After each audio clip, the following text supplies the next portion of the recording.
Bom, estamos dando início à 47º colóquio do Observatório de Histórias em Quadrinhos da ECA USP, e eu agradeço a todos pela presença, e eu vou começar mostrando duas novidades.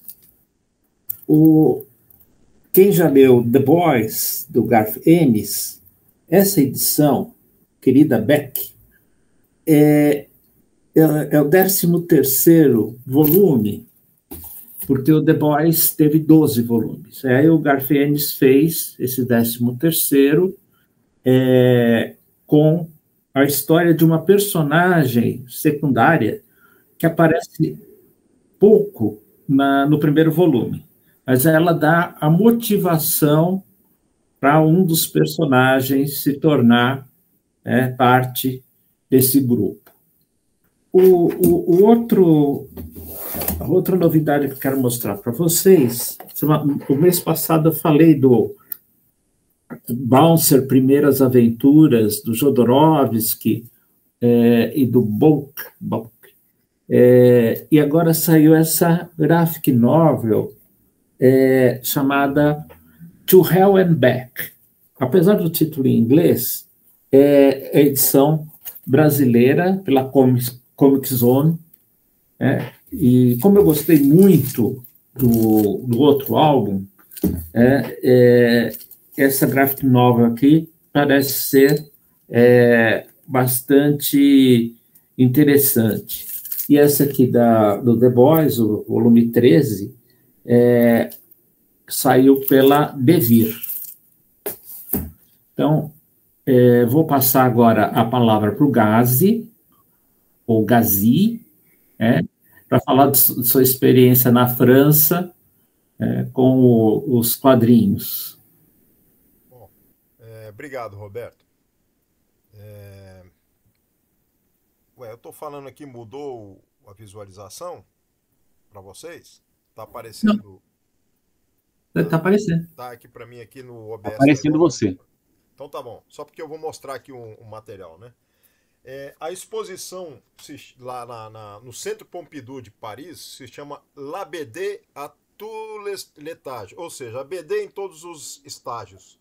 Né? A BD em todos os estágios, e vai desde... que a exposição começou em 29 de maio, vai até 4 de novembro de 2024. E aí, em todos os estágios, eles pegaram desde 1964 a 2024, e os estágios seriam os andares, 6 andares no Centro Pompidou, né? São 6 andares desde o subsolo, térreo, biblioteca, e vai subindo. E aí, nessa exposição, você paga o ingresso, né? O ingresso é pago, com exceção, acho que no domingo, que primeiro domingo do mês, eu acho, que coincidiu quando eu fui, ou não só domingo, acho que eu não fui no sábado também, com exceção do Corto Maltese. O Corto Maltese faz parte da exposição, mas ele estava gratuito. A exposição das obras do Hugo Pratt, Corto Maltese, junto com as obras da contracultura, no subsolo e na biblioteca, estavam gratuitas. As outras são pagas, que fazem parte dessa exposição toda. E aí, como é que eles resumem a exposição? Vou explicar rapidamente aqui para vocês, porque eles dão esse caderninho. O Valdomiro chegou. Cheguei. Boa noite, Valdomiro. Boa noite. Aqui, eu estou resumindo aqui. Estou resumindo sobre a exposição lá na França rapidamente. Então, eles dão esse folder, esse caderninho, aliás, dão o folder do Corto Maltese, esse outro folder do Comics no Museu, e mais esse aqui que fala sobre a exposição de 1964 a 2024, abrangendo todos esses anos. E eles têm os itens e os temas espalhados no museu, no Centro Pompidou. contracultura, humor, medo, sonhos, o dia a dia das pessoas, histórias pessoais, cor, preto e branco. Então esses são os temas: história e memória e literatura, né? E ainda tem ficção científica, cidades e geometria. Então todos esses temas estão espalhados lá na exposição, com os autores do mundo todo. Como eu falei para o Valdomiro, eu não lembro se tem algum brasileiro, mas deve ter sim. Esse brasileiro que faz sucesso atualmente lá na França, que escreveu, que fez uma HQ, ele é um que usa óculos, eu não vou lembrar o nome dele, vocês vão lembrar depois. Eu acho que... Alzheimer tá alto aí também, Gazi. Quintanilha? É o Quintanilha, eu acho. É o Quintanilha, Quintanilha. Eu acho que tem trabalho dele lá. Eu não vou lembrar porque realmente eu fiquei das 11h30 até as 17h30 para tentar ver a exposição toda. Isso porque num dia anterior eu havia visto do Corto Maltese e das HQs de contracultura ou abstratas no subsolo. Então, mesmo um dia inteiro você não consegue ver totalmente, né? Então abrange todo esse material aqui, toda essa temática que eu falei para vocês, né? E aqui esse caderninho, ele traz um pouco de cada coisa, né? Legal. Um pouco de cada tema. E aí eu comprei para mim essa revista, que é uma revista chamada Beaux-Arts, que esse número especial atual é sobre a exposição, né? Não é muito barata a revista, não. É uns 13 euros, né? Se você converter isso, o euro, né? 88 dá uns R$80, né? É isso? Deve ser. É. E essa aqui mais cara ainda, R$10,50. Essa é a versão barata, que é a versão capa dura, é uns 50 euros. Eu nem quis saber, ou 25 euros, eu não lembro agora. E essa aqui também faz um resumão imagético do que tem na exposição. E essa exposição, ela traz desde o humor, como eu falei, a ficção científica, os quadrinhos de super-heróis. Eu cheguei a ver originais lá do John Buscema, do Neil Adams, Gene Colan e mais alguns outros, eles trouxeram, do Moebius, que são originais pequenos, e do Philippe Druillet, que são originais grandões. E outros autores, desde a década de 60 até agora, espalhados pelo museu. E um detalhe, existe esse, para finalizar aqui, para não tomar muito tempo, existe essa temática dos comics no museu, que tem um andar com as obras artísticas de vários artistas, pintores consagrados, e entremeado a eles tem as obras do Winsor McCay, do Will Eisner. Então eles espalharam nesse andar, onde tem obras de artistas plásticos e artistas famosos, também os quadrinistas com as suas artes famosas, né? Então é uma exposição que realmente contempla os quadrinhos como beaux-arts, né? Como artes, como belas artes. E aí, coincidentemente, com o livro que eu escrevi pequenininho, que é disponível gratuito no Market Fantasia, o Estatuto das Belas Artes dos Quadrinhos, que o Valdomiro fez o prefácio, eu cheguei a tentar doar esse livro para o Centro Pompidou. Eles me responderam que eles não querem livros físicos mais, né? Também tem esse outro problema. Aí eu até deveria ter dado o endereço lá do Market Fantasia, mas na correria acabei indo embora. Mas enfim, é uma exposição que quem tiver chance ainda de ir esse ano até novembro, e eu sugiro que vá depois das Olimpíadas, eu fui antes justamente para não pegar o pior, né? Aí valeria a pena. Então, é isso. Depois eu vou fazer alguns artigos, alguns textos sobre o que eu tenho, porque eu tirei muita foto, né? E também fazer alguns gazines sobre isso, porque nos fins de semana eles fazem eventos com palestras, mesas redondas sobre quadrinhos, com oficinas e também sobre fanzines. E porque tem umas revistas alternativas que estão lá no subsolo, umas reproduções de capas de algumas revistas famosas, e algumas delas são prozines ou similares a fanzines. É isso. Obrigado. Obrigado. Só uma dúvida. Eu assumo agora, Roberto. Só uma dúvida sobre o que o Gazi falou. Eu não sei se ele poderia escrever um relato ou uma resenha dessa questão dos quadros do museu para a arte, né? Eu ia sugerir exatamente isso. Você tirou as palavras da minha boca, Selby. O que a gente poderia ter na arte também tem uma sessão de exposições, de eventos, então você poderia escrever umas 2 páginas sobre essa exposição que a gente publica na Nona Arte. Tá. páginas vai ser fácil por duas agora. Páginas. É, agora, okay. Umas duas o páginas. O que o Gás está comentando tem a ver com o capítulo que eu vou apresentar depois da Natânia, que é sobre Art Comics. Tem tudo a ver, tudo a ver. Então, eu queria pedir desculpas pelo atraso entrar na sala aqui. Eu simplesmente tinha apagado a mensagem do convite do Selby, eu não achava de jeito nenhum no meu computador, nas minhas coisas. Até mandei uma mensagem para o Selby, eu não recebi o convite, depois eu achei que estava apagado lá entre as mensagens apagadas. A gente vai ficando velho, já começa a fazer essas besteiras mesmo, então faz parte da vida, eu já estou me acostumando. Eu queria dar as boas-vindas a todos, estou vendo vários nomes aqui, que alguns até que eu nem me lembro de ter visto antes, caso da Alessandra, que está aqui, a Caroline, que vai ser minha aluna pai no próximo semestre.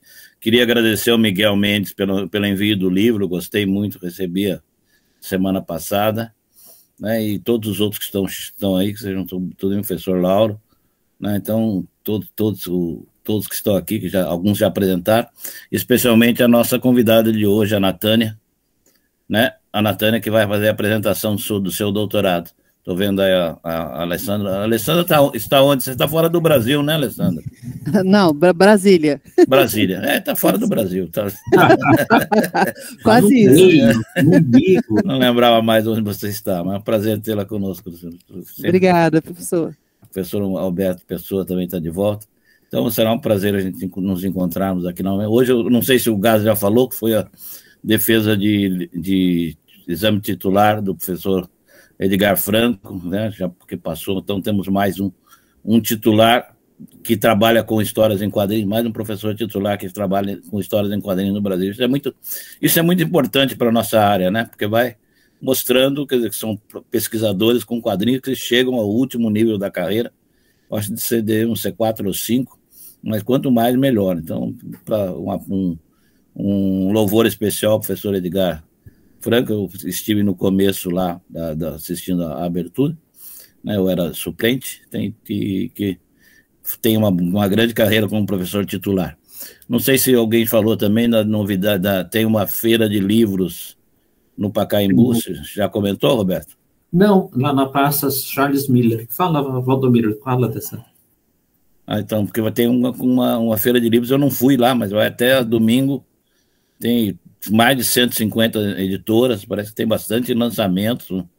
Para quem está disposto a gastar dinheiro aí, quem tiver muito dinheiro vai para Paris para ver a exposição que o Gás comentou. Quem não tem tanto dinheiro, que é o nosso caso, pode ir aqui para o Pacaembu e comprar algumas revistas. Tem histórias de quadrinhos lá, tem algumas editoras de quadrinhos. Então, também queria falar sobre isso. Então, eu que dá boas-vindas à Natânia, fico muito feliz. Valdomiro, teve um evento, né, lá do interior? Ah, sim, que tivemos eu e o Nobu lá em Ribeirão Preto, o Paulo também, e a Dani Marino, e mais algumas pessoas que eu... Fala um pouco, o Nobu que ficou mais tempo do que eu, só fui e voltei. Fala um pouco, Nobu, sobre o evento lá de Ribeirão Preto.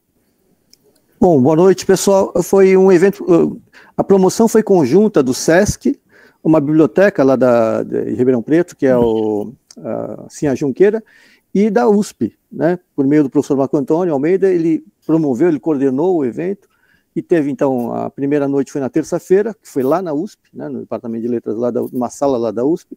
Quem participou foi justamente a Dani, foi mediadora, o professor Paulo Ramos, o professor Valdomiro, e o Cordeiro de Sá, que é um cartunista local, né, lá da região de Ribeirão Preto.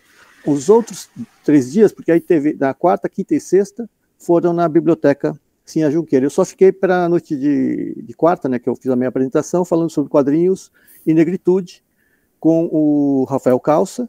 Aí na quinta-feira foi sobre quadrinhos femininos, né, que aí a Carol Ito, a Dani, a Sabrina, se não me engano ela participou. E na sexta-feira, quadrinhos da temática LGBTQIA+. Então foi bem abrangente, foi bem diversificado. Eu acho que faltou alguma letrinha aí, mas eu não sei. QI, tem a N. Eu nunca decoro isso daí. O pessoal da marcha já cortou para LGBT, né? Melhor. Acho que fica mais fácil. Mais fácil. Então, mas até semana retrasada QIA+, depois incluíram P, N, aí... mas oficialmente, para efeitos da marcha, né, da Parada Gay aqui em São Paulo, é LGBT, né, para ficar mais fácil, inclusive, a comunicação. Então vamos passar, eu passo para o Selby para coordenar um pouquinho, a orientar na Natânia a fazer a apresentação aí, porque eu notei que o meu computador está acabando a carga. Eu vou descer pegar o coisa para ligar na eletricidade. Okay. Enquanto isso, pode ser que eu caia, então se eu cair eu volto logo. Tá bom. Natânia, seja bem-vinda. Se você quiser testar e tentar compartilhar sua apresentação, você pode. Começar testando o som. Falar antes, né? Também pode falar um pouco antes. Tá saindo o som, não? Estamos ouvindo. Boa noite. Desculpa, eu atrasei um pouquinho, porque eu não estava sabendo como é que entrava direito. Aí depois que eu achei o formulário. Aí eu agradeço ao Aldomiro pelo convite. Eu espero que eu possa trazer alguma coisa para acrescentar nessa noite. Eu vou testar aqui compartilhamento. Eu ia te perguntar isso agora.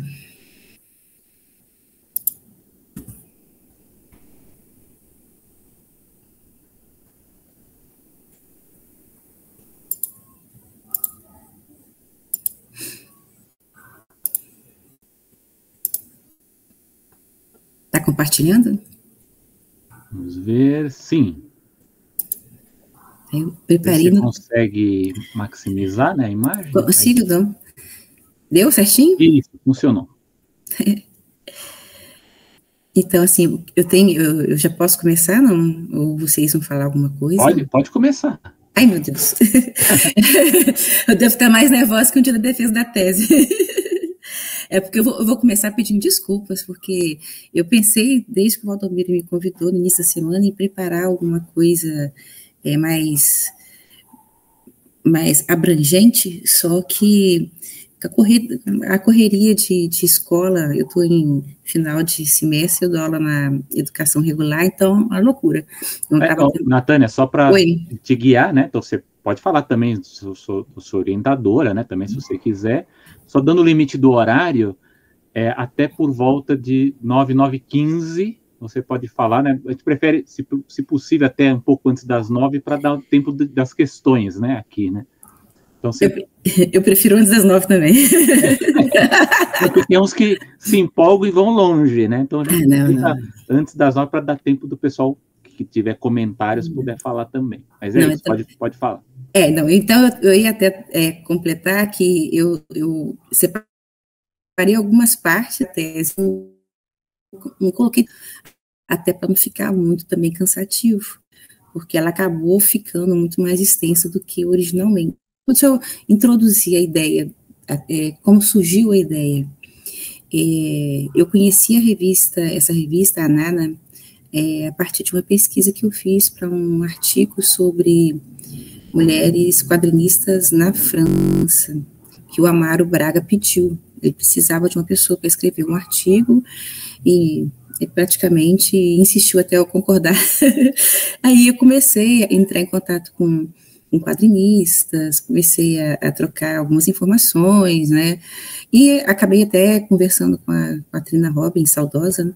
E cheguei na Naná, e gostei muito da revista, gostei da proposta da revista e queria saber mais sobre ela, e acabei adquirindo a coleção inteira.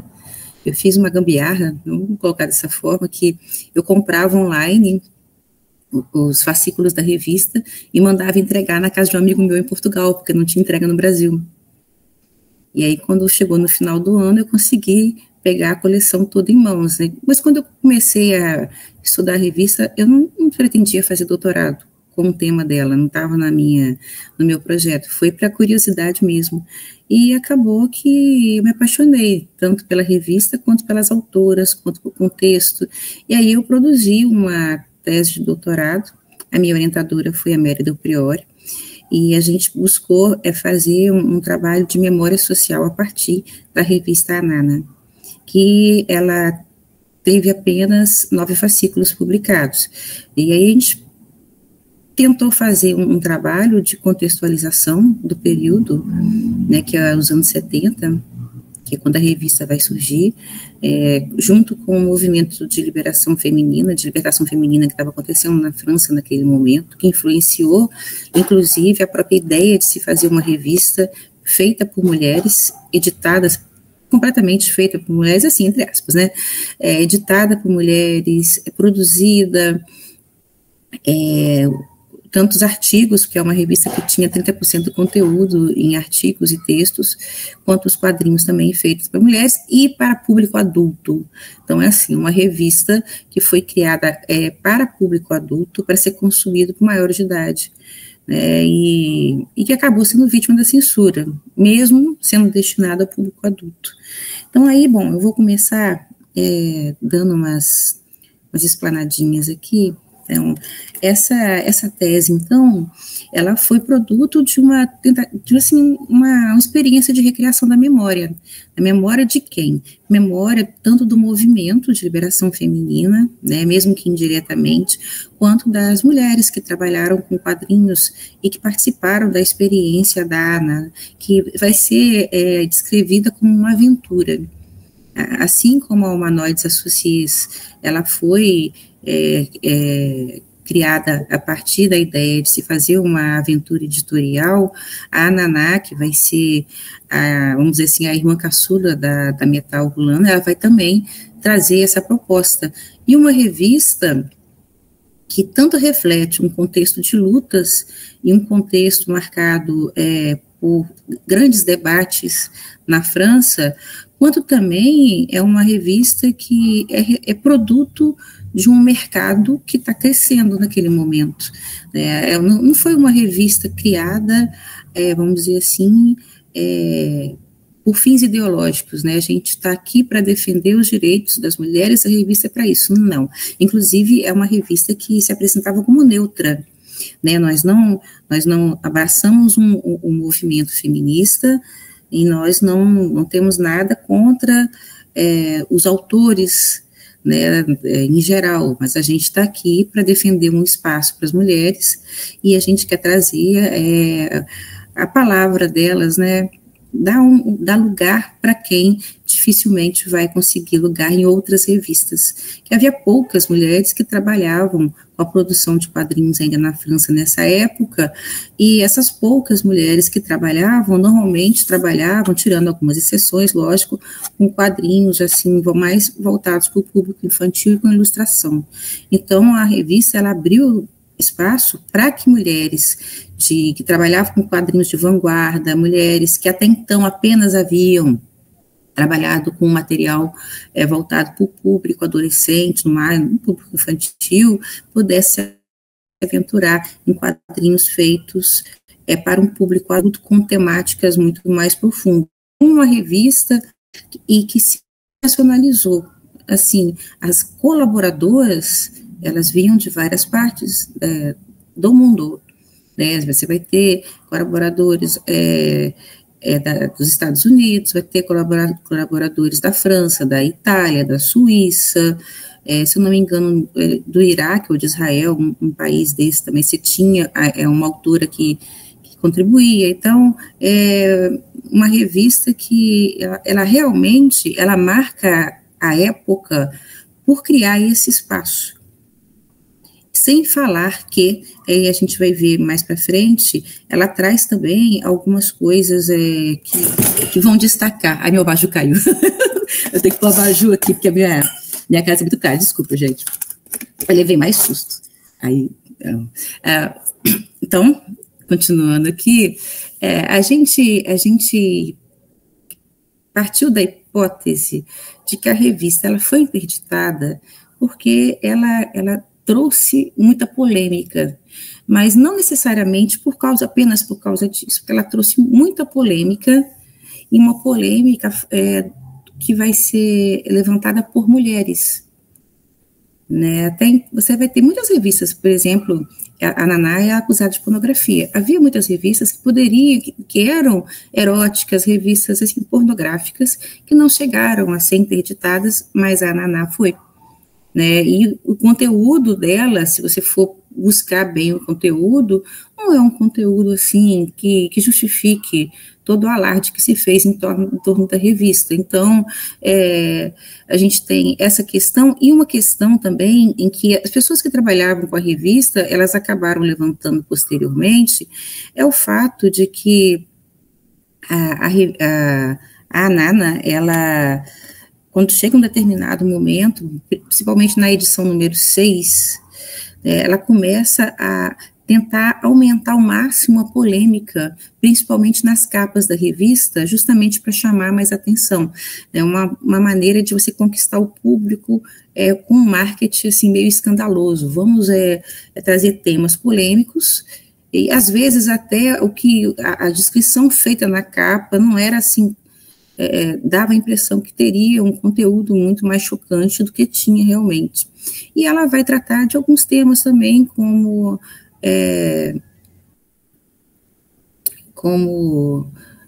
a homoafetividade, que era um tabu na França até então. Apesar de existirem revistas voltadas para o público gay, havia um controle muito grande sobre isso, e havia uma criminalização também.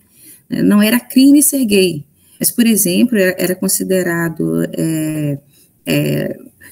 passível de você ser preso e processado, você, por exemplo, demonstrar afeto publicamente, ou até mesmo, dependendo do que você escrevesse ou publicasse ou desenhasse, se aquilo fosse considerado também de alguma forma subversivo, também podia ser considerado passível de fechar uma revista, do editor ou do proprietário ser preso. Então, a França, nesses anos 70, você tem dois lados, aquela França que está indo para as ruas para exigir mais direitos, principalmente direitos para as mulheres na França, e aí tem alguns temas que vão estar mais na pauta do movimento feminista, do movimento de liberação feminina nesse período, como também tem essa questão de outros grupos que estão buscando seu espaço de expressão, espaço mesmo assim urbano, né, poder circular tranquilamente, sem ser vítima de preconceito, discriminação, sem ser vítima também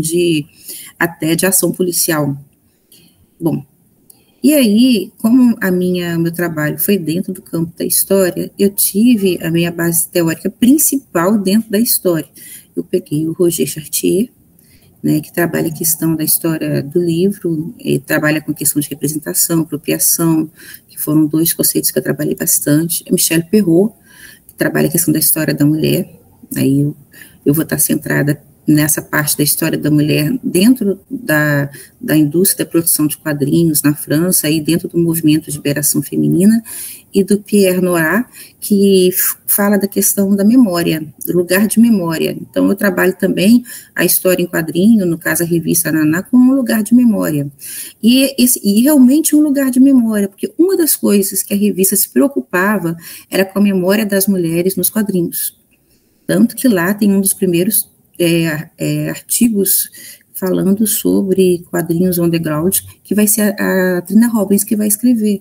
Ela faz a história das mulheres no movimento underground nos Estados Unidos, e ela publica numa das edições da Naná. Ela publicou não apenas como autora de quadrinhos, mas ela publicou também nessa coluna. Havia uma coluna também que trazia a história das mulheres quadrinistas, né, tentando trazer para o presente a história de mulheres que atuaram nos quadrinhos e que não eram lembradas naquela época, e até hoje também a gente tem essa questão da memória, né, que não atinge só as mulheres, mas também você tem muitos quadrinistas cujo trabalho, cuja arte ficou perdido no tempo.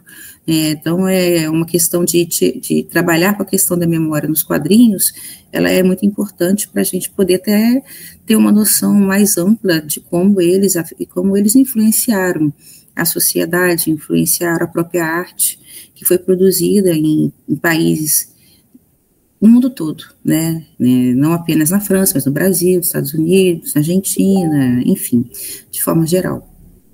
As fontes que eu utilizei foram a revista foi o meu objeto e também minha fonte de pesquisa. Eu também fui atrás de entrevistas, eu busquei entrevistar as principais autoras que participaram da revista, que se dispuseram a conversar comigo. Também fiz buscas na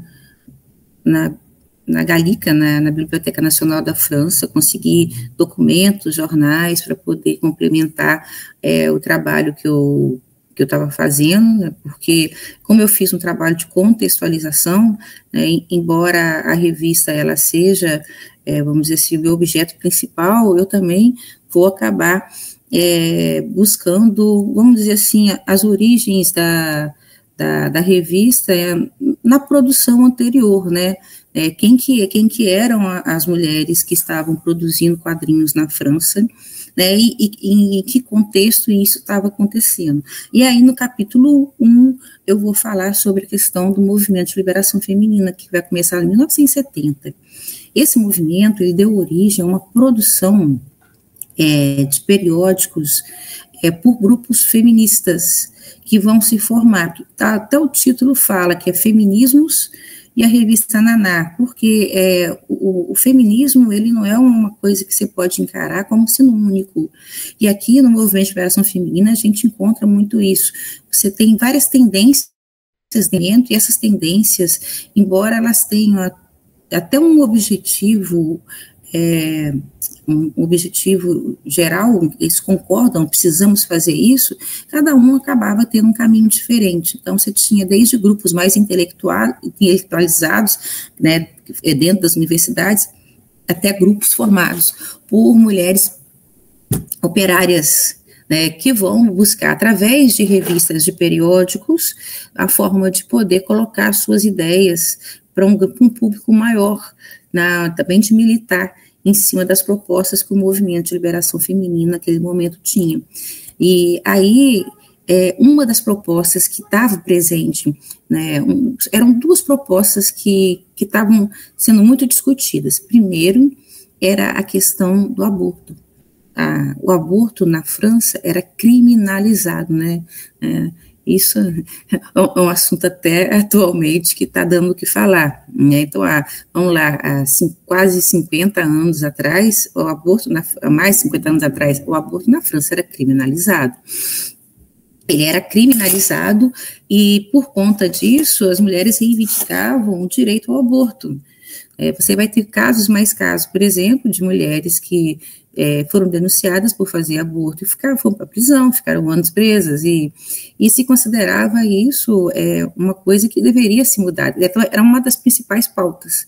Aqui, eu dou um exemplo aqui de uma reportagem em quadrinhos que a Chantal Modelier faz em 1975, e essa reportagem foi no contexto da aprovação da Lei Viella, que vai permitir o aborto legal, né, vai instituir o aborto legal na França, em que ela narra quando ela vai a consulta ginecológica, ela quer fazer um aborto legal e eles se negam a fazer dentro de um contexto em que a lei já havia sido aprovada, né? Então a gente vê até inclusive esse quadrinho hoje e pensa como ele é atual aqui no Brasil, né? Uma situação na França, mas que hoje a gente pode relacionar a várias coisas que têm acontecido no nosso país atualmente. E uma outra charge, isso aqui é uma charge que a Cecília Capuana, que é uma autora italiana e que foi uma das maiores, assim, contribuidoras da Naná, uma das 4 maiores contribuidoras. Ela produziu quadrinhos em todas as edições e ela publicou também no Metal Roulante também. Ela teve seus quadrinhos publicados durante um tempo, até, se eu não me engano, início dos anos 80, e ela tem uma charge que ela faz uma crítica à questão do aborto, que era também reivindicada na Itália naquele momento. Foi um tema que foi muito debatido nos anos 70, né, em que os homens, eles tentam impedir, controlar, né, ter controle sobre o corpo das mulheres, impedindo o aborto, não apenas a questão de impedir o aborto, mas de não dar à mulher a escolha, não dá à mulher escolha, como se o corpo da mulher tivesse sob o controle dos homens, né? É uma interpretação que pode ser dada.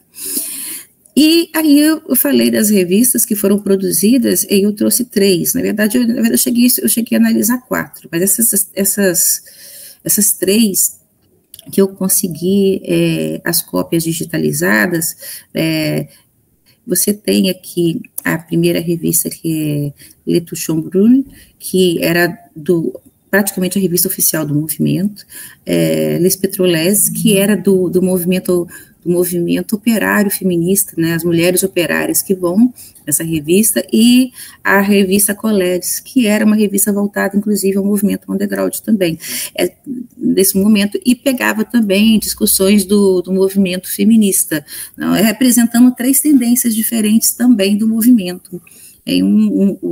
Esse movimento, ele tem, assim, muitos momentos contraditórios, em que as ações de determinados grupos vão de encontro, né, a certos objetivos que um grupo tinha e o outro tinha também, e que vai acabar aparecendo explícito na revista Ananá, porque é uma revista feita por mulheres, mas não é uma revista feminista.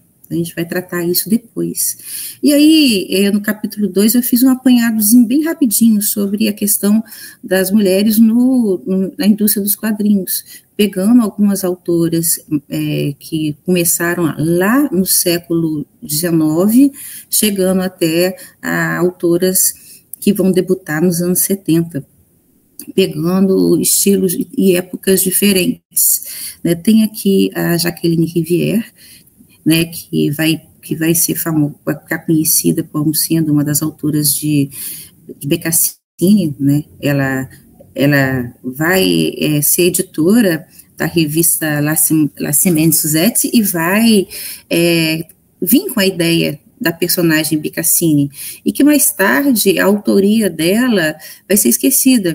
A gente tem, bem recentemente, ela sendo trazida de volta, tanto como a importância que ela teve como editora, e também como criadora, né, da personagem.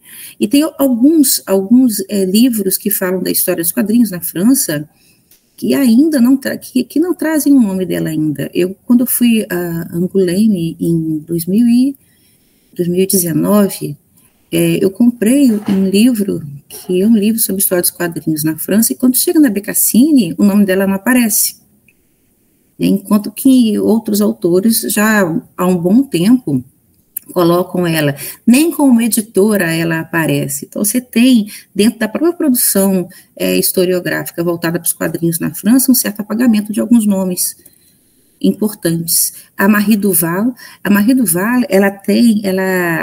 ela se tornou uma quadrinista que vai produzir no final do século XIX.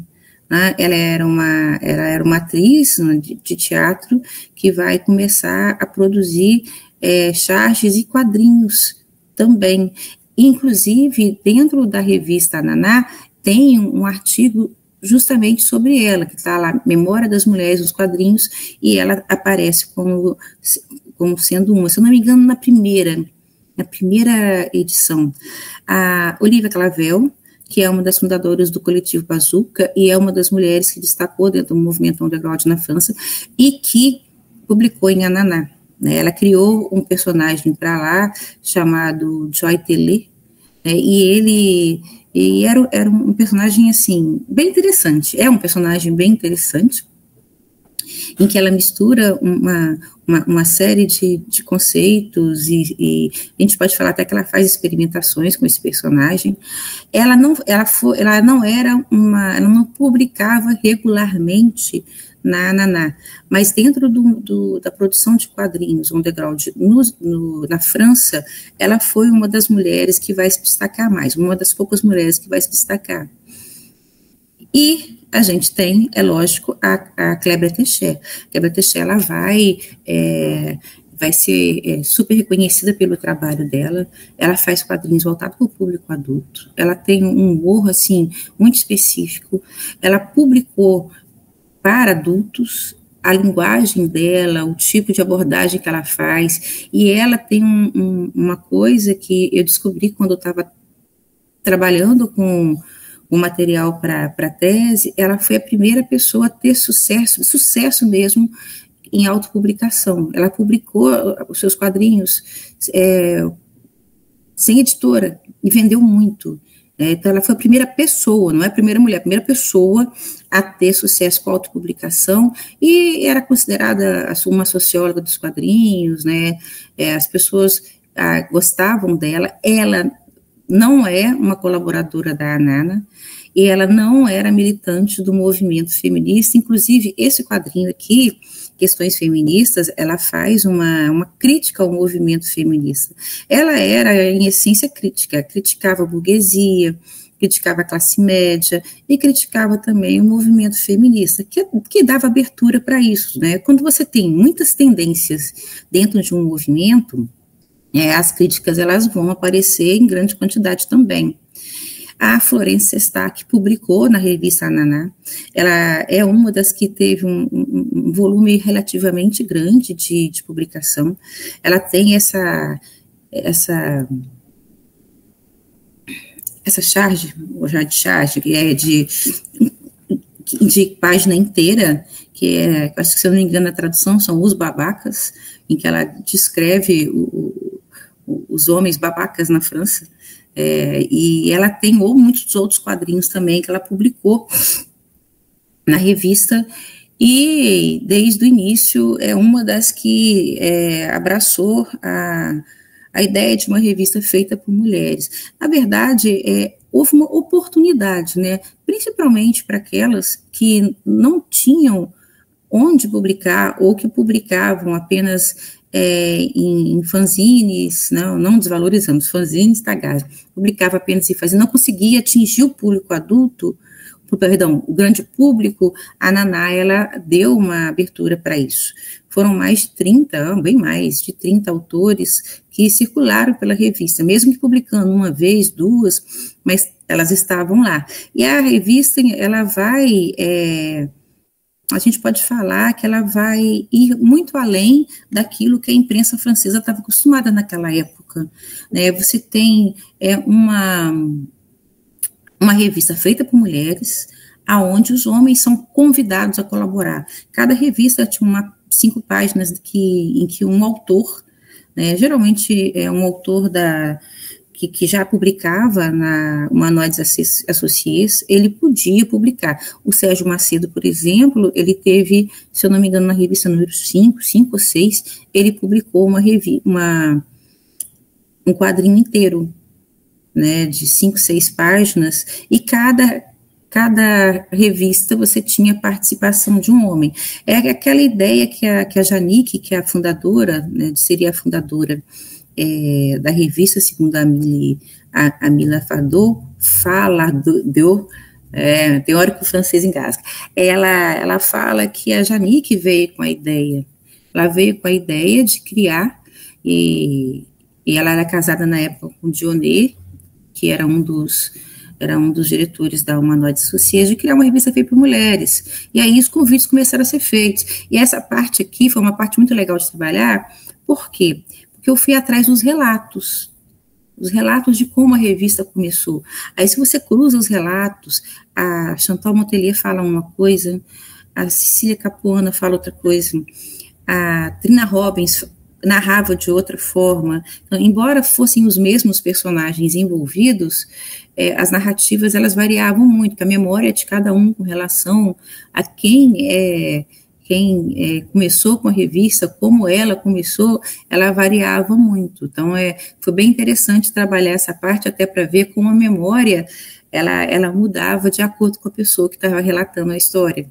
E às vezes eu cheguei a conversar com a mesma pessoa 2 vezes sobre o assunto, e ela conta a história 2 vezes diferentes. Mas o papel da Janique foi muito importante, né? Ela praticamente carregou a revista, inclusive a separação dela com o Dionnet é considerado um dos fatores que enfraqueceu a revista né? Porque havia, por exemplo, naquela época, foi o caso, por exemplo, de algumas revistas que foram canceladas, mas que voltaram com outro nome.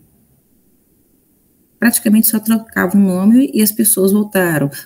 No caso da ANA, não houve um esforço de trazer ela de volta. Então, aí, entre as pessoas com quem eu conversei, sai um pouco essa coisa de que como estava enfraquecida a relação entre a Janick e o Dionê, é uma das possibilidades da revista não ter conseguido ter uma sobrevida, né, voltado com outro nome. Aqui é a primeira edição da revista, que vocês verem que é uma revista que é para chocar mesmo. Eu diria que a segunda capa dela é mais chocante que a primeira até. É uma revista feita por mulheres, e aí o nome das principais colaboradoras, que vão colaborar praticamente todas as revistas, que a Trina Robbins, a Cecília Capuana, a Chantal Montalier e a Nicole Clavelou, né, que são as autoras que eu trabalhei mais. Né? Por que foram as que eu trabalhei mais? Elas têm praticamente publicações em todas as 9 edições, tirando a Trina Robbins, ela tem 8 edições, mas é a segunda autora que publicou mais. Por que ela tem 8? Nem ela sabe, ela acha que ela perdeu a data para enviar um material e acabou não saindo o material que ela viu que ela tinha separado, então ela acabou ficando sem uma publicação. E aí a gente tem a Chantal Montalier, que essa revista e o personagem que ela criou, que é o Andy Gang, foi muito importante, foi um ponto de virada na carreira dela. Ela não publicou apenas as histórias do Andy Gang, ela publicou muitas outras, mas ela acabou ficando muito conhecida pelo trabalho dela, né, pelo tipo de trabalho que ela vai fazer, e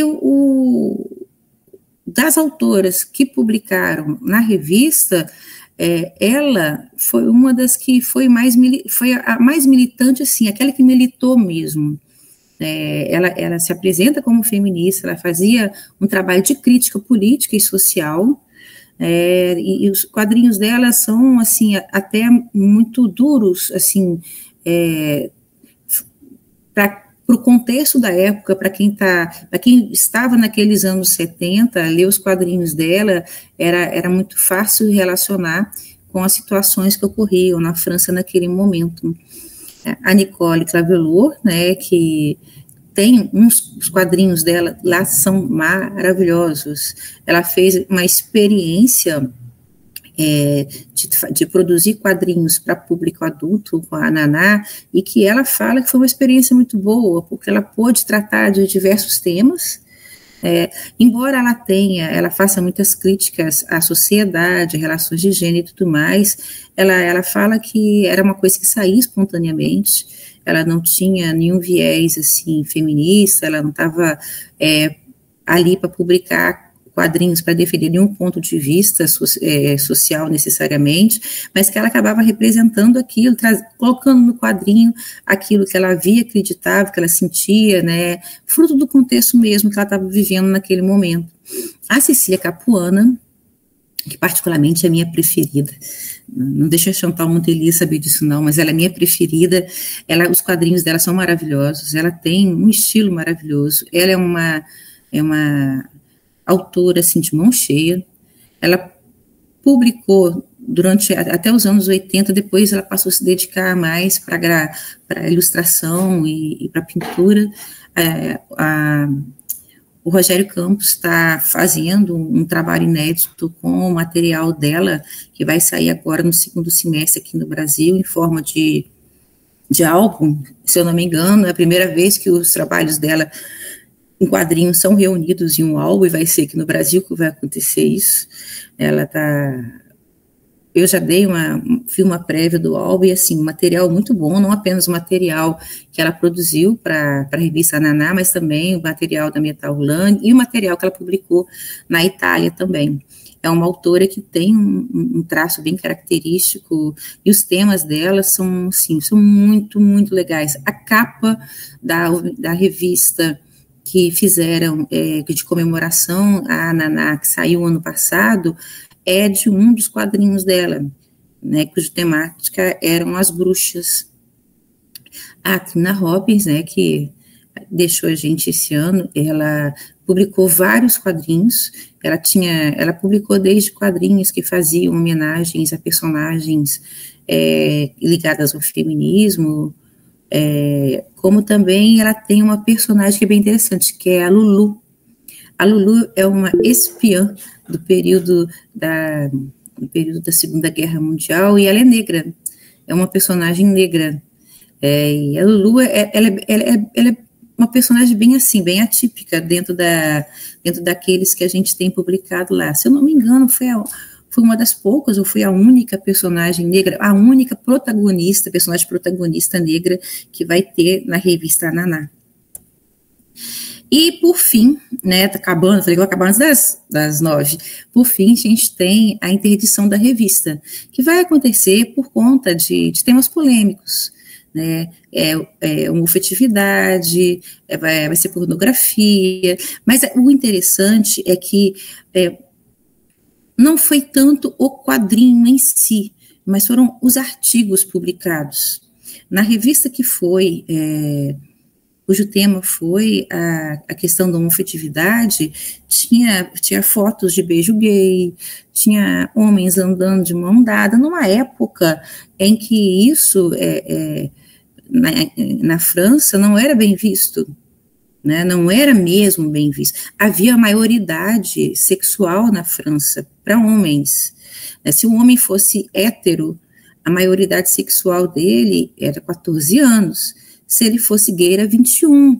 E era considerado crime ter relações homoafetivas com um menor de 21 anos de idade. Então, essa questão na França foi uma questão muito complicada. E junto com o movimento de liberação feminina, tinha também um movimento para acabar com a perseguição que se tinha a pessoas que tinham uma orientação sexual diferente. E aí, eu vou terminar rapidinho. Essa revista, ela foi um trabalho bem interessante, assim, e quando eu comecei a estudar a Ananá, eu vim com a mesma ideia que todo mundo tinha, de que era uma revista feita por mulheres, era uma revista feminista, isso e aquilo, só que à medida em que eu fui pegando a revista para ler, conversando com as autoras, pegando depoimentos até de pessoas que pesquisaram e trabalharam com o tema, eu cheguei a conversar com uma moça que fez um memorial dela sobre a Ananá e tudo mais. É uma revista voltada para o mercado. Foi criada num momento em que estava tendo um boom, né, de publicações voltadas para mulheres. Era um nicho que era para ser aproveitado ali. Né? Tanto que ela nunca se declarou feminista. Tanto que, possivelmente, a boa parte dos leitores da revista eram os leitores da Metal Ruan, os leitores que já acompanhavam o material que era publicado por Humanoides Acessis. Tinha mulheres lendo? Tinha. Agora, o grande mérito dela é justamente poder abrir espaço e dar visibilidade para autoras que até então não haviam conseguido espaço e visibilidade. Tanto que com a interdição da revista e com assim, o cancelamento do título, autoras como a Chantal Montelier, como a Cecília Capuana, por exemplo, vão continuar publicando pela Humanoides. Elas vão ser, como eu vou falar, elas vão ser contratadas, né, vamos dizer assim, o trabalho delas vai ser publicado mesmo depois que a revista ela acaba. Mas, assim, para quem produziu, para quem trabalhou com a revista, para quem estava ali tentando trazer uma coisa nova, ou pelo menos achando que estava fazendo uma coisa nova, a interdição ela veio como uma grande injustiça. Você pegando os volumes da revista, se você tirar a questão da polêmica gerada pelos temas de capa, pelas reportagens lá, que ocupavam 30%, os quadrinhos não tem nada de pornografia praticamente. Você pode classificar eles no máximo como erótico. No máximo. E aí, dependendo do quadrinho, nem isso. O que torna a questão da censura uma coisa que fica assim, um tema que fica bem latente ali, né? E uma coisa que pode e deve ser mais estudado com relação aos quadrinhos na França, aonde existe uma lei, até hoje, de censura aos quadrinhos, que surgiu lá durante a ocupação nazista em 1941, que existe, vigora, voltada, que existe a fiscalização sobre a produção de quadrinhos e tudo mais, mas que sofreu algumas modificações recentes, mas está atuante, né? Coisa, por exemplo, que eu não entendo legislação brasileira, mas eu não acho que no Brasil tenha uma lei específica para censurar quadrinho, né? Eles não gostam de falar censura, mas é o que acontece realmente é censura. Bom, acho que eu consegui falar o suficiente, né? Eu agradeço a atenção de todos e desculpa se eu cometi com algum equívoco. Obrigada.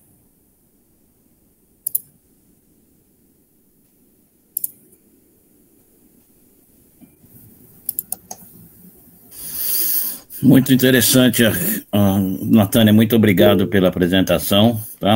Não entendi porque você pediu desculpa, não tinha nada que pedir desculpa. Aqui todo mundo tem direito a falar e a gente respeita e agradece muito a sua colaboração. Então, vamos abrir aí, temos aqui uns 15 minutos para pergunta, aí, uns 10, 15 minutos, se alguém tiver algum comentário, alguma pergunta para... Estou vendo uma mãozinha aqui da Alessandra, que está querendo fazer uma pergunta. Alessandra, pode falar.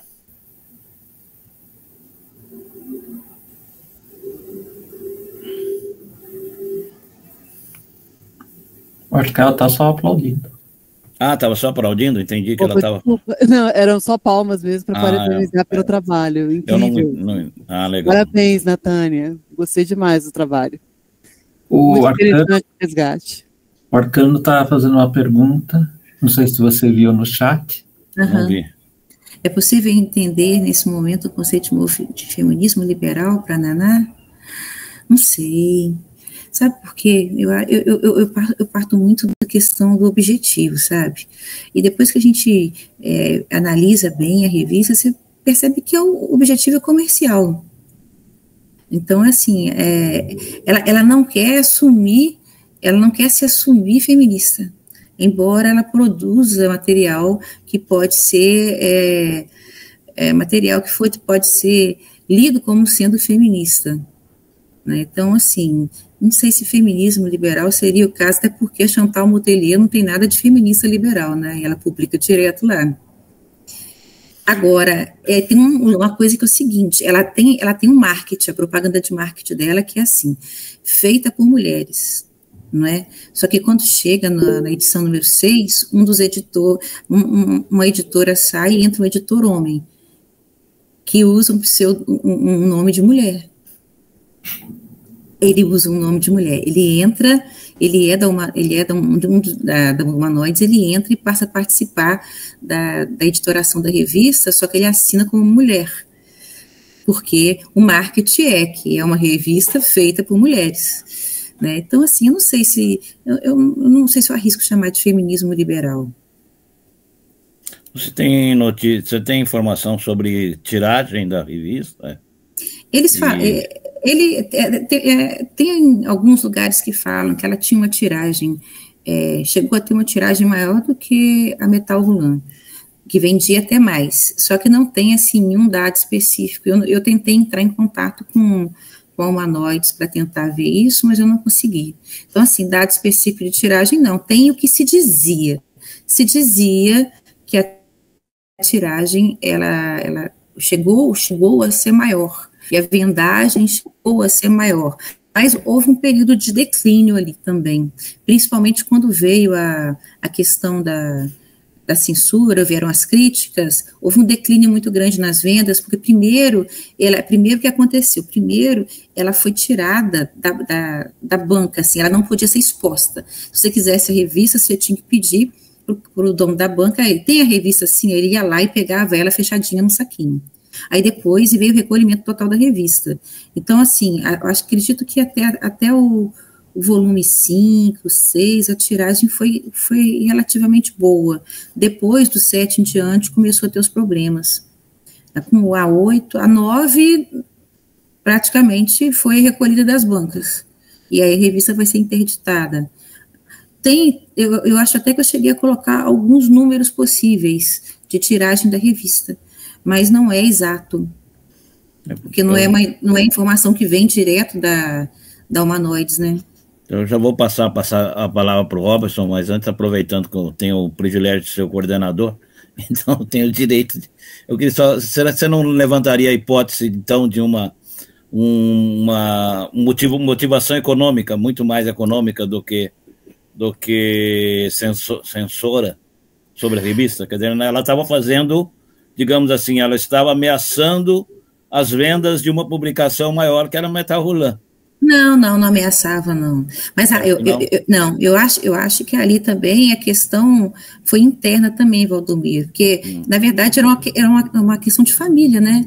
Uma família desfeita, que a esposa do Dionê é que liderava a revista, e os dois já não estavam mais vivendo bem, né? E, inclusive, ela não gosta de falar desse período.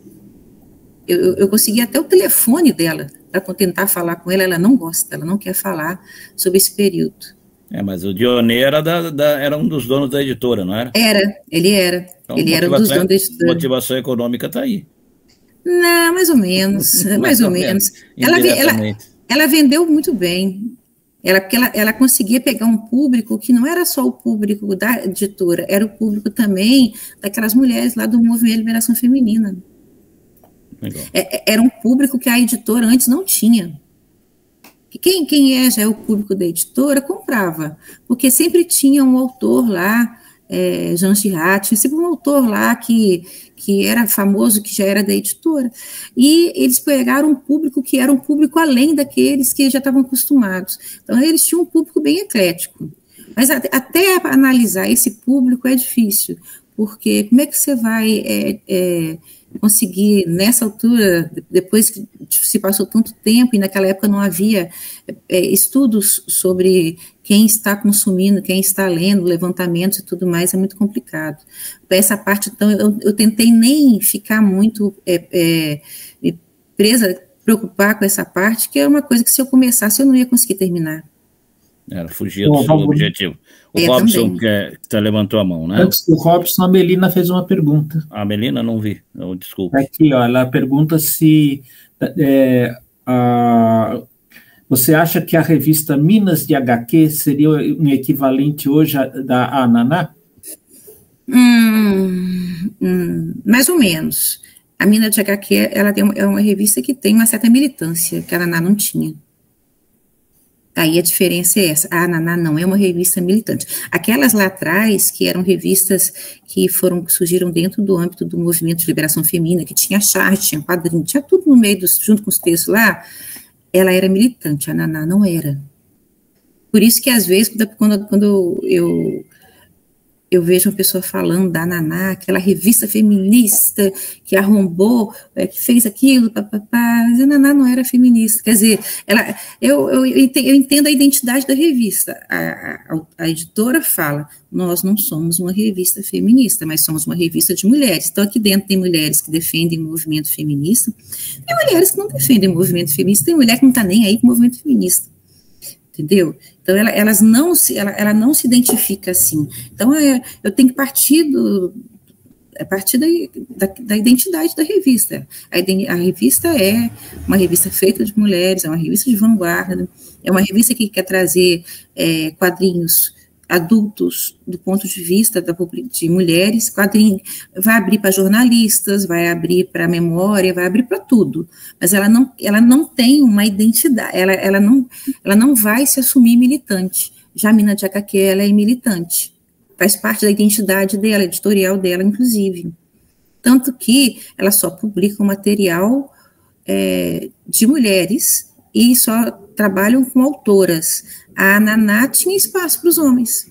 Tinha homens publicando artigos, mas aí elas falavam o seguinte, é uma revista feita por mulheres, onde os homens são convidados, que é uma questão de marketing também, porque nas outras revistas você tinha as mulheres convidadas. Ela foi convidada. Então, nessa revista aqui, só tem autor homem, nós temos uma mulher que foi convidada. Ela inverte isso. Nessa revista aqui, que só tem mulheres, nós vamos convidar um homem para participar. Então, acho que seria muito mais isso. Legal. Robson. Pode falar, Robson. Oi, Natânia, boa noite, quero parabenizar pelo trabalho, e a pergunta da Melina foi ótima, porque tem a ver com a minha, né? Você trabalha muito com memória. Trabalho, eu gosto. A ideia de memória. A memória, ela sempre é construída no presente, né? No momento que a gente está falando agora, a memória é construída nesse momento, mesmo que seja uma revista antiga. E mesmo ela não se assumindo uma revista feminista, militante, você acha que essa memória, a gente trazendo essa lembrança da revista, ela ajuda a influenciar? Porque memória, quando a gente lembra, a gente cria o novo, né? Ela ajuda a influenciar nesse contexto essas novas revistas feministas, que são militantes ou não necessariamente. Você percebe essa influência ou não? Não, totalmente. Sabe por quê? Porque vai acontecer a questão da apropriação. O discurso ele vai ser apropriado. Então, assim, ela pode não se assumir uma revista feminista, mas os discursos ali, muitos deles vão ser feministas. Então, muita gente vai ter discurso feminista, mas não vai escrever lá, sou feminista, mas o discurso é feminista. E a apropriação disso também. Tem muitos quadrinhos ali também, que você tem, por exemplo, a questão da violência contra a mulher, que era o segundo tema do movimento Liberação Feminina, ela está muito presente lá também. Tá? E isso pode ser apropriado. Isso dá para você fazer. Eu acho assim, você tem tipos de publicação, pelo menos no meu entender, assim, eu tenho publicações que são militantes, como a Mina de HQ, que é uma revista militante, ela se assume, revista feminista, e ela tem toda uma orientação, um conteúdo voltado para aquele tipo de tema, de assunto. Tem revistas que trazem conteúdo feminista, mas cujo objetivo não é esse. Ela é aberta para vários conteúdos, ela não tem aquela ideia da militância ali.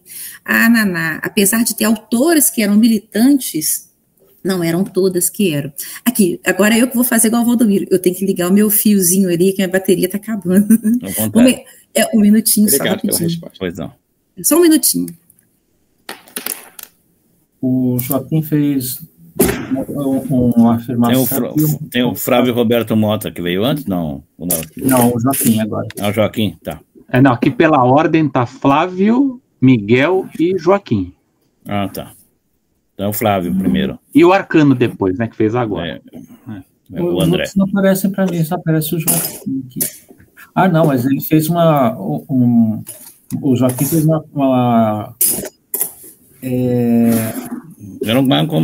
uma afirmação antes, às 1959. Não há momento mais comercial para o feminismo do que o atual, e no sentido liberal, no que diz justamente ao marketing, eu digo. Ele estava, na realidade, respondendo à intervenção da Natânia. Então, ele afirma, por outro lado, não há momento mais comercial para o feminismo do que o atual. Você concorda? Eu? Mas quando você tem um movimento que está ganhando destaque, está na mídia, ele vende. A gente vive uma sociedade capitalista, né? E a gente fala de indústria e quadrinho não é à toa, entendeu? Então eles se apropriam mesmo. A Naná, ela foi uma sacada de marketing. Enquanto ela deu dinheiro, ela estava lá, né? Ela foi cancelada, mas assim, até ela ser cancelada, a editora conseguiu bastante coisa com ela. E ela tinha certa importância, a partir do momento que você tira uma editora e coloca um editor homem, né, indicado pela Humanoides, significa que a revista é de interesse deles. Eu achava muito engraçado, normalmente era o contrário, né? A mulher, para poder publicar, tinha que assinar igual um homem, né? Aí eles botaram o homem para assinar igual uma mulher, porque senão caía por terra a ideia de que é uma revista feita só por mulheres, né? Acho que a propósito disso seria a intervenção aqui do Flávio, que ele pergunta, será que a relevância da publicação não estava, de alguma maneira, atrapalhando a relação do casal lá, que você fala do Dionê com... É difícil, e ele complementa, é difícil hoje para certos homens aceitar a igualdade. Imagina na época. Ué, eu não sei, né? Aí os dois é que tem que falar pra gente, mas eles não vão falar, né? Não. Esse tipo de narrativa a gente não vai conseguir tirar deles de jeito nenhum, só se for para começar uma disputa de casal. Você não acha que esse tipo de narrativa enfraquece as mulheres? Em que ponto? Ué, no sentido que se ela não se der bem com os homens, elas fracassam. Se ela não se der bem. Não parece uma narrativa elaborada por homens. É verdade. Não, tá certo. Nesse ponto de vista, seu tá certo, sim. Mas naquilo que eu não podia ter uma fonte que eu pudesse comprovar, eu não me aprofundei. Então, até para não correr risco também, né? Claro. Aí tem certas polêmicas que não vale muito a pena levantar. Tanto que essa parte do divórcio e tudo, que envolveu também os problemas. E a Humanoides também, a Humanoides era uma revista que, uma editora que ela própria tinha alguns problemas em relação a dinheiro. Eles ganhavam muito, mas eles perdiam muito, eles gastavam muito. Tá? Eles não foram bons empresários. A Humanoides Associates, de forma geral, não foi boa, ela não soube gerenciar muito bem isso. Né? Então, eles tiveram, a editora, muitos problemas financeiros. Eles tinham boas ideias, ganhavam muito dinheiro, mas não sabiam aplicar bem esse dinheiro. Eu acho que, nesse sentido, a pergunta do Miguel Mendes, do Mig, vem a complementar. Ele pergunta sobre o outro lado. Havia troca entre artistas, ou seja, a revista criou um grupo artístico profissional que compartilhava motivos e métodos? Eles não se encontravam, era tudo enviado para a editora. Uma coisa que a Chantal Motelier falou, que a Trina Robbins falou, que a Cecília Capô, eles não se encontravam, não havia encontros. O próprio Sérgio Macedo falava que dificilmente você conseguia esbarrar com alguém. Era tudo feito por contato, sabe? Não havia uma reunião entre as autoras. As editoras é que resolviam tudo. E acho que a última pergunta do Joaquim. Natânia, dado que a própria Metal Hurlan também tinha algum material sexual violento, etc., você acha que houve algum preconceito com a Naná? Deve ter tido, porque os censores gostavam do metal. Os censores gostavam da metal.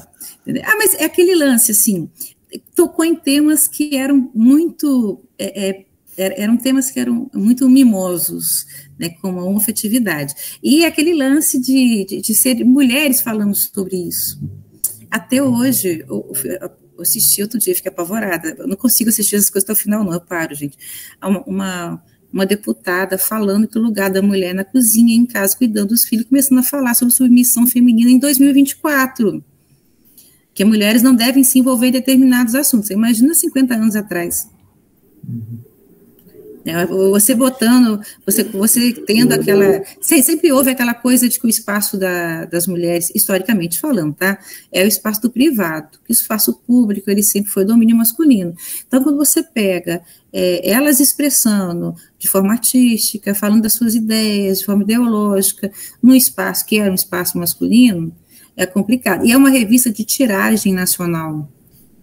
Tiragem nacional, você encontrava ela em qualquer parte, estava em todas as bancas do país inteiro, o que é uma coisa também que vai ser um diferencial. As outras revistas que foram publicadas nessa época, que não eram de quadrinhos, mas até possuíam algumas imagens, charges, alguns quadrinhos e tudo mais, era muitas vezes de tiragem local. Era um movimento que fazia ali, não era um de tiragem nacional, não chegava a todo o país. E aí é aquela coisa do chocar também, né? A gente percebe... Hoje, a gente tem uma onda conservadora muito grande, que às vezes assusta, porque umas coisas você faz assim, o que está acontecendo? O povo enlouqueceu. Então, na década de 70, no meio daquele movimento todo lá, que foi um movimento que até teve até violência mesmo, né? Porque o pessoal ia para a rua, a polícia vinha também, dependendo do caso.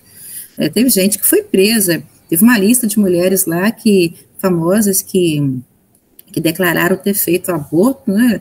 Bateu o oficial de justiça na porta delas lá para que eles vejam como é feio. Peraí, por enquanto não foi liberada ainda, é crime, né? Tem que provar também que ela fez, né? Então, assim, foi um período muito complicado. Eu me interessei justamente por conta disso. Né? Eu queria entender o que estava acontecendo ali, e eu achei muito, muito interessante, porque reforçou aquela ideia que eu já tinha da pluralidade de ideias e a pluralidade de mulheres também, dentro da própria revista e na sociedade. Você tinha vozes que falavam em tons diferentes, né? Umas mais agressivas, outras menos, alguns assuntos que estavam mais ligados à questão íntima da mulher, outros assuntos ligados à questão política. Nem todas as autoras falavam de questões... na verdade, o feminismo não era o tema, era a sociedade francesa.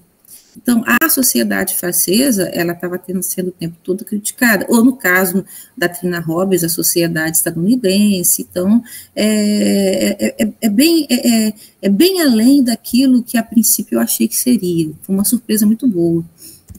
Ô, Natânia, só um comentário.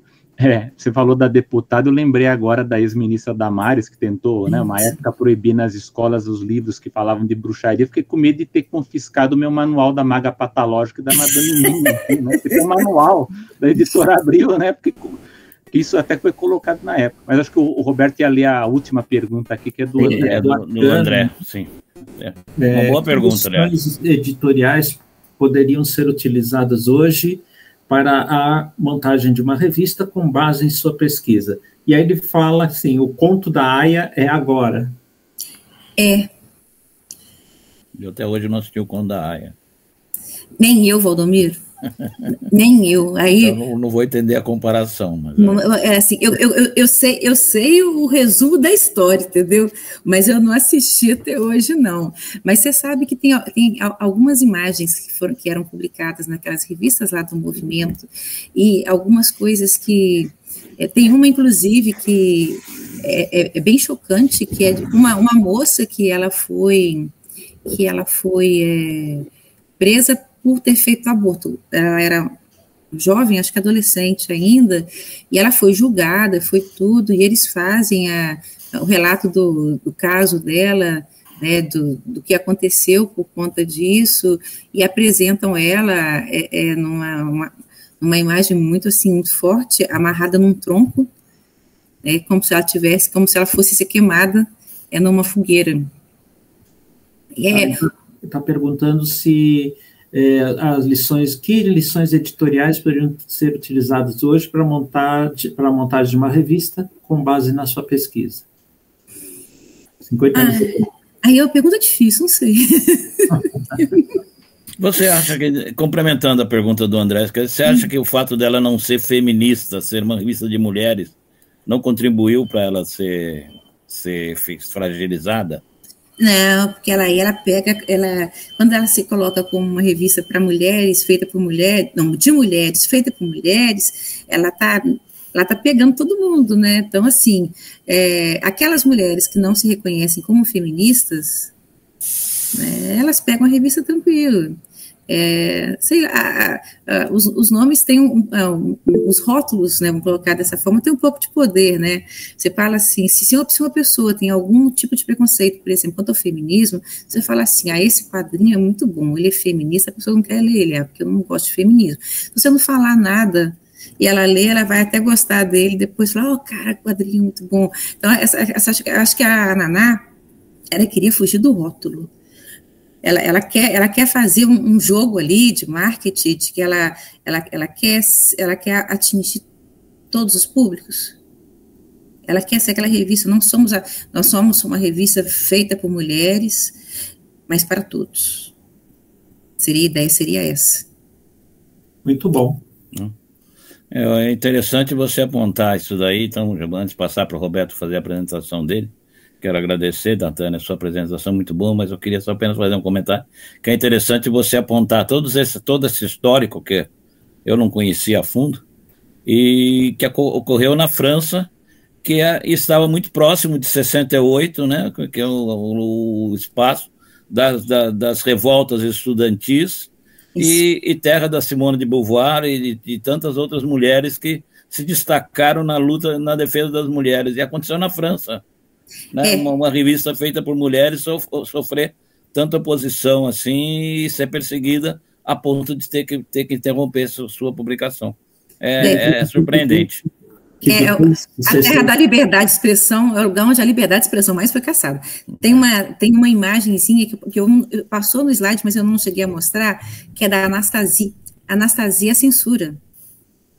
Eles têm a personificação da censura, que é a Anastasia, que é uma charge, que é a Anastasia, e ela aparece mais de uma vez. Então, dentro da, vamos dizer, da imprensa francesa, eles chegaram a criar uma personagem para representar a censura.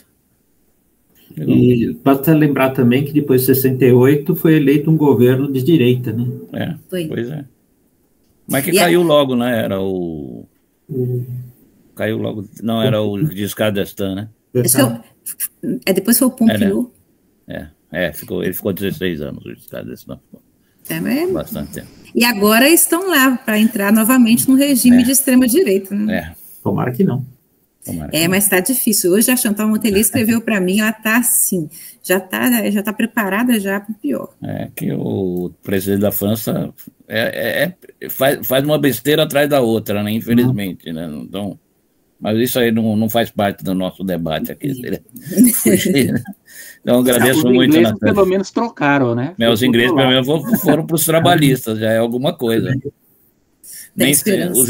Os ingleses ainda não estão perdidos. Aliás, a França ganhou hoje de Portugal, então não estou muito bem, não estou olhando muito bem para a França hoje, porque ganhou de Portugal nos pênaltis, então não me agradou muito, mas eu agradeço muito, Natânia, parabéns pelo trabalho. Obrigada. Escreva, a revista Nona Arte está à disposição para você nos mandar um artigo sobre a sua tese, que gostaríamos muito de receber.